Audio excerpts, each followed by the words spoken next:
Welcome to another edition of Mark's Inspiration. Glad you could join me today as always. And today's topic is going to be your thoughts create your reality. Yeah, I know you all have heard that, but have you ever really thought about it? Do you actually think about what you're thinking about? It's easy to realize that every action you take is preceded by a thought. Otherwise, you could not take the action.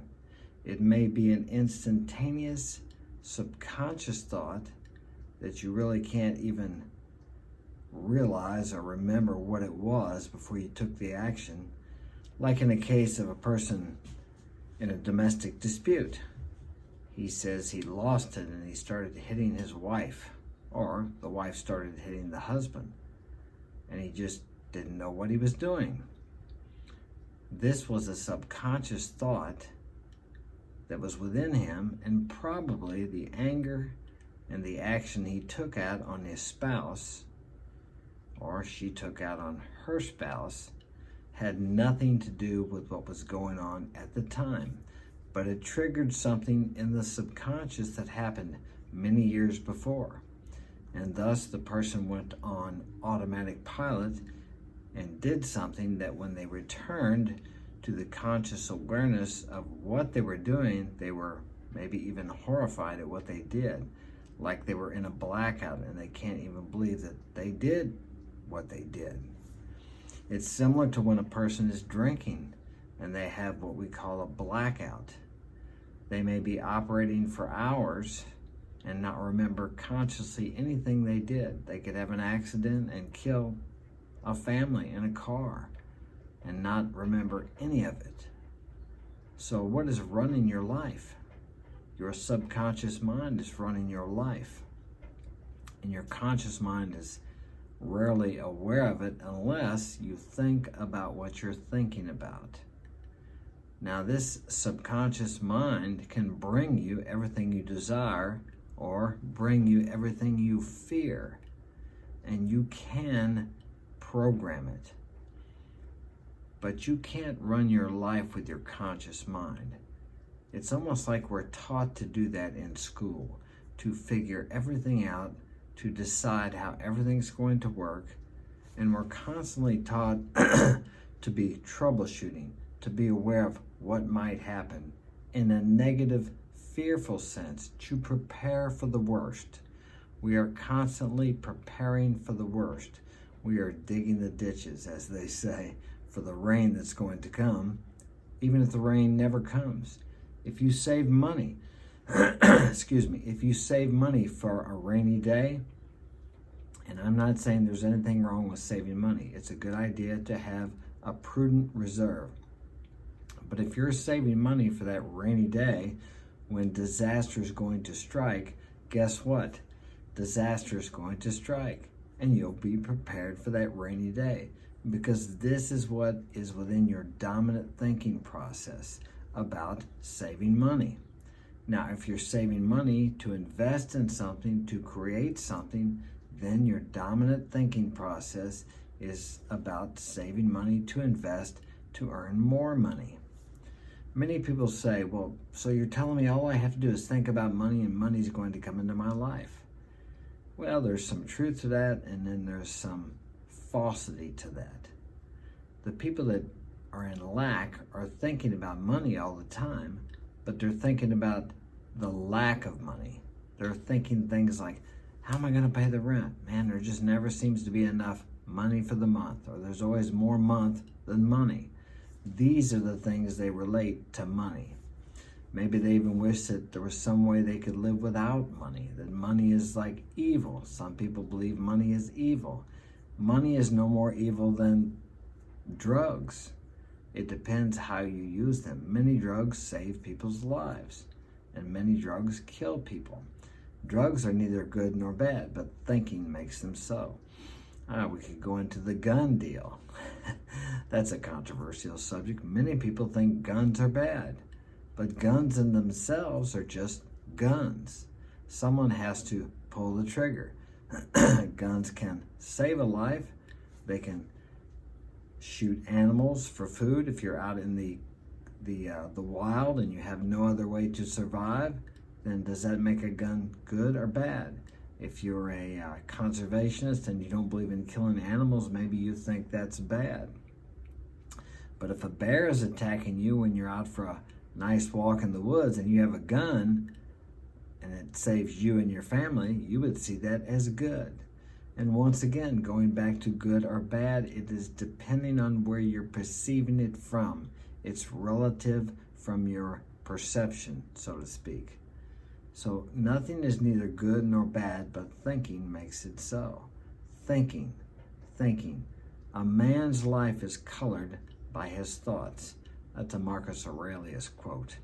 It may not be exactly how it is, but that's close. You get the point. What did Buddha say? A man is what his thoughts make of him. I can't remember that one either, but you get the picture. Your thoughts are so very important. It's your dominant thinking is what comes to pass in your life. Now, it may not come to pass exactly. Let's say you're thinking about something. Let's say you're thinking about having a car accident. You're always afraid about having a car accident and getting hurt in a car accident.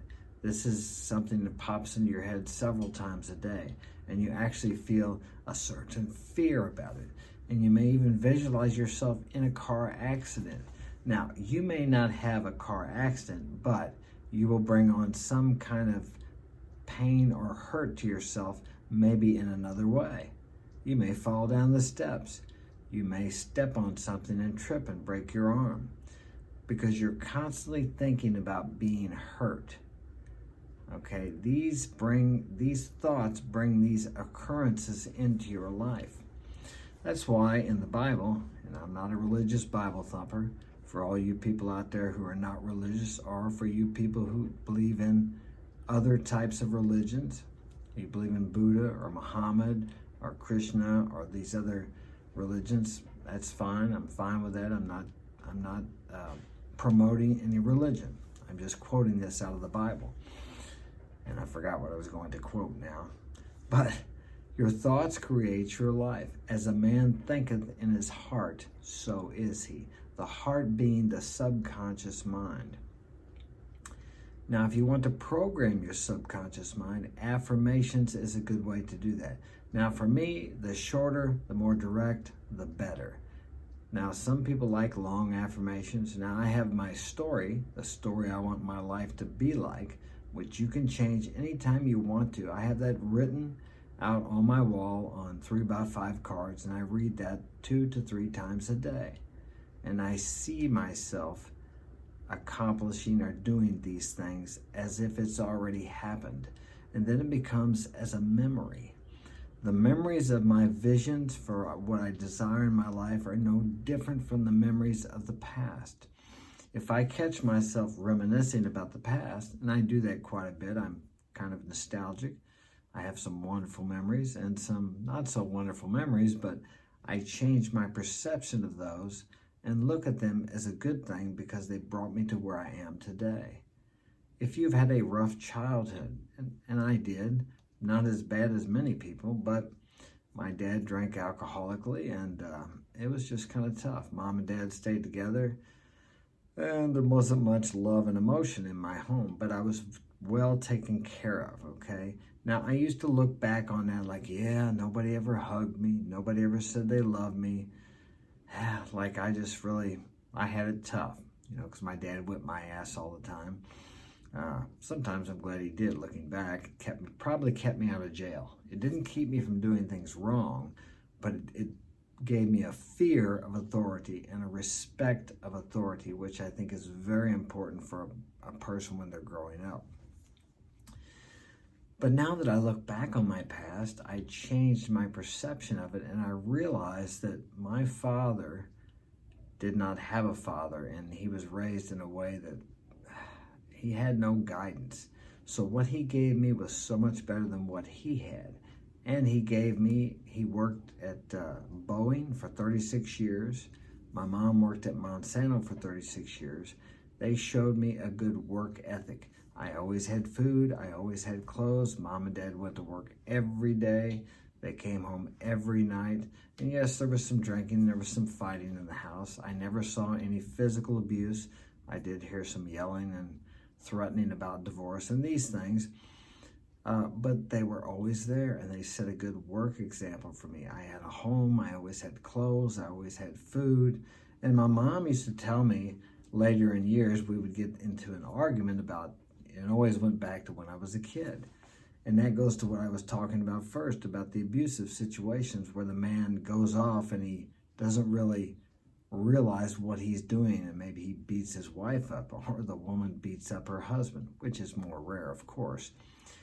He's in somewhat of a blackout because he's living in his past. He's being motivated by something that happened to him in the past, not actually what's happening in the moment. These are thought processes that we need to recognize, and we need to go back and feel that pain or experience that emotion to get through that, because we never got to it when we got through it when we were younger. Okay, and we keep replaying it over and over and over again in our present, because there is no past or future. Everything is present. So what happened a long time ago comes back to your present right now. It's actually always happening. I don't understand that. Time is relative. Einstein talked about that. I do understand that we created time somehow in this dimension. So if we have things from our past that we've never experienced emotionally, or we weren't allowed to feel the emotions then, or we felt unsafe to feel certain emotions or express them, we suppress those, and they will come out in our relationships today.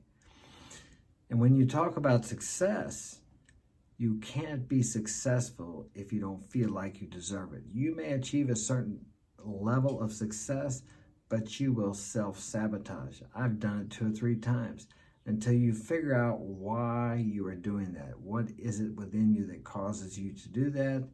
Whatever it may be, and then deal with those emotions, those feelings, express them and get them out and clear away the wreckage of the past. Most of our wreckage of the past is within ourselves, of course, and we have to clear away that wreckage so the power that is within all of us can flow through us, out of us, and out into the world, and bring back what we want into our lives. You can't transmit something you haven't got. Excuse me. You must feel valuable to transmit value. You must feel worthy before worth will come back into your life. For worthy things, before things that you value, you think are worth something, will come back to you. The way people talk to themselves sometimes, I hear people telling themselves they're stupid, they're dumb, they make a mistake, they can't believe how stupid they were. It almost makes me cringe, because those things, you wouldn't talk that way to your best friend if he made a mistake, but yet you talk to yourself that way. Stop that. Tell yourself how wonderful you are, how beautiful you are, how magnificent you are, because you are. You are. But you will never believe it or express it until you convince yourself that you are. And only you can do that. You cannot pull someone else up, and no one can pull you up unless you're willing to reach out and grab their hand and allow them to pull you up. Go, have everything that you want, because you can, but only you can. And others will help you if you want and desire that help above all else. That's all I got for today. I hope this has been of help to you. Smash that like button. Share this with a friend. See you tomorrow.